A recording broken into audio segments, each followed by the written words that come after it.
Vita foods India 2026 के चौथे संस्करण का जियो वर्ल्ड कन्वेंशन सेंटर मुंबई में शुभारंभ। भारत के न्यूट्रास्यूटिकल और वेलनेस क्षेत्र, जो पहले से ही मजबूत मांग और नवाचार के साथ तेजी से बढ़ रहा है, उसे आज उस समय नई गति मिली जब मुंबई के जियो वर्ल्ड कन्वेंशन सेंटर में वीटा फूड्स इंडिया के चौथे संस्करण का उद्घाटन हुआ। यह 3 दिवसीय कार्यक्रम 11 से 13 फरवरी तक भारत के न्यूट्रास्यूटिकल, कार्यात्मक खाद्य, पेय पदार्थ और आहार अनुपूरक इकोसिस्टम को एक मंच पर लाता है। उद्घाटन समारोह में प्रीति चौधरी, क्षेत्रीय निदेशक, एफएसएसआई, पश्चिम क्षेत्र, मुंबई, डॉक्टर कृष्णा मेथेकर, संयुक्त निदेशक, एफएसएसए, मुंबई, कौशिक देसाई, महासचिव, health foods and dietary supplements association, Sandeep Gupta, संस्थापक और निदेशक, expert nutraceutical advocacy council, Yogesh Mudras, प्रबंध निदेशक, इन्फॉर्मा मार्केट्स इन इंडिया और अन्य प्रमुख उद्योग जगत के नेताओं और विशेषज्ञ इस प्रदर्शनी में मौजूद थे। इस प्रदर्शनी में 10,000 से अधिक ट्रेड विजिटर्स के आने की उम्मीद है, जहां 200 से अधिक घरेलू और अंतर्राष्ट्रीय प्रदर्शक अपने उत्पादों का प्रदर्शन कर रहे हैं। काम तो हम पहले से भी कर रहे थे, लेकिन अब जो हम कर रहे हैं उसकी एक्सेसिबिलिटी मल्टीफोल्ड हो जाएगी। उसका कारण बहुत ही सिंपल है कि इंडिया अकेला काम नहीं कर रहा है। इंडिया एक ट्रेड डील के द्वारा ट्रेडिंग ब्लॉक्स में काम कर रहा है।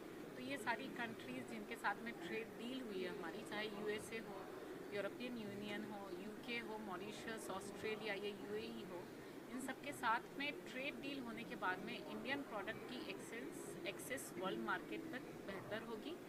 दूसरी चीज़ उसमें यह है कि ये गवर्नमेंट सपोर्टेड रहेगी, क्योंकि ट्रेड डील हो जाने के बाद में दो कंट्री की गवर्नमेंट या दो ट्रेडिंग ब्लॉक्स की जो गवर्नमेंट्स होती हैं वो आपस में सपोर्टिव एंड इंडूसिव रोल में आ जाती हैं। तो कहीं ना कहीं इसका फ़ायदा जो होता है डायरेक्ट और बहुत इनडायरेक्ट वे में ट्रेड को, बिजनेसेस को मिलना शुरू हो जाता है। तो इंडियन इंडस्ट्री को इससे डेफिनेटली फ़ायदा होगा। कुछ लोगों की आशंका थी कि जो बाहर की कंपनियां आएंगी तो हमारे किसानों को उससे नुकसान होगा, इस पर मैं यही कहूँगी कि हमें कॉन्स्टिट्यूशनल वैल्यूज़ और इंडिया का जो बेसिक इंस्टीट्यूशनल इंफ्रास्ट्रक्चर है, चाहे वो गवर्नमेंट की मशीनरी हो या उसके प्रोविजंस का ग्राउंड लेवल पर वर्किंग हो, ये बहुत स्ट्रॉन्ग है। दूसरा, जो इंडियन इथोस हैं जो हमने पिछले कई दशकों में जो है स्ट्रॉन्ग किए हैं, चाहे वो लोकल सेल्फ के द्वारा हो या पॉलिटिकल मेन स्ट्रीम को नीचे तक ले जाना हो, या इकोनॉमिक मेन स्ट्रीम को नीचे तक ग्रास रूट लेवल तक ले जाना हो, इससे पब्लिक अवेयरनेस मल्टीफोल्ड हो चुकी है। और इस तरह के हम अप्रीहेंशंस शायद आज की इंडिया में नहीं रख सकते हैं कि कोई बाहर से आकर हमें किसी तरह से हमें नुकसान करके चला जाए, या हमें किसी तरह से हार्म करके या हमें हमारा एडवांटेज लेकर चला जाए और बदले में हमें कोई एडवांटेज ना हो।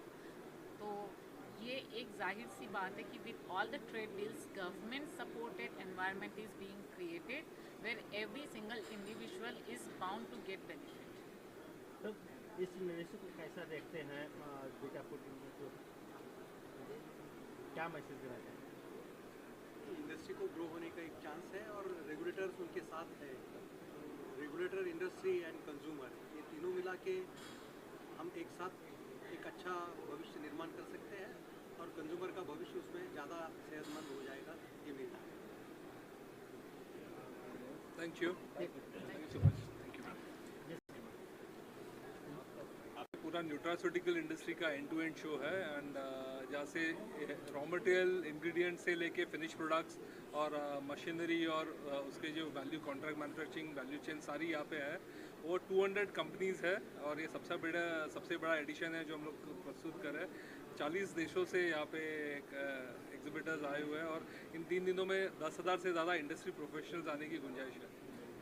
इंडस्ट्री अगले 5 सालों में कितना ग्रो करेगी, कितना बूस्ट मिलेगा, उसको लेकर के हमारे दर्शकों को क्या समझे?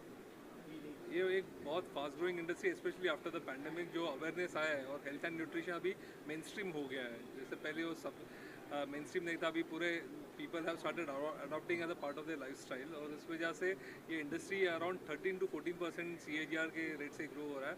वो one of the fastest growing industry. Ma'am question एक आपसे है, अभी ट्रेड डील अमेरिका से जो हुई है उसका आपके साथ में कई कंपनियां जुड़ी हुई हैं, किस तरह से इसे देखते हैं जो आने वाले समय में ये इंडस्ट्री और किस तरह से ग्रो करेगी, क्या मैसेज देंगे उसको लेकर के जो विशेषकर इंडियन कंपनियां हैं? सो इंडिया एक जो ये न्यूट्रास्यूटिकल सेक्टर में है, ये इंग्रेडिएंट्स में बहुत ज़्यादा स्ट्रॉन्ग है, बिकॉज इंडिया में बहुत सारे नेचुरल इंग्रेडिएंट्स हैं जो आप बन रहे हैं। आज इंडिया अभी इवॉल्व होके फॉर्मुलेशंस में बहुत ज़्यादा जा रहा है, जहाँ पे मैन्युफैक्चरिंग फिनिश प्रोडक्ट जो बना रहा है तो आपको न्यूट्रास्यूटिकल इंडस्ट्री के लिए। सो इससे क्या होगा कि बहुत सारा एक्सपोर्ट भी अपना बढ़ेगा, प्लस अपना जनरेशन के लिए जो प्रोडक्ट जो इम्पोर्ट हो रहे थे ऐसे आज इंडिया में मैन्युफैक्चर हो जाएंगे, तो उससे एक इंडस्ट्री के लिए बेनिफिट होगा और हमारे पूरे आने वाली जनरेशन के लिए वो फ़ायदा होगा।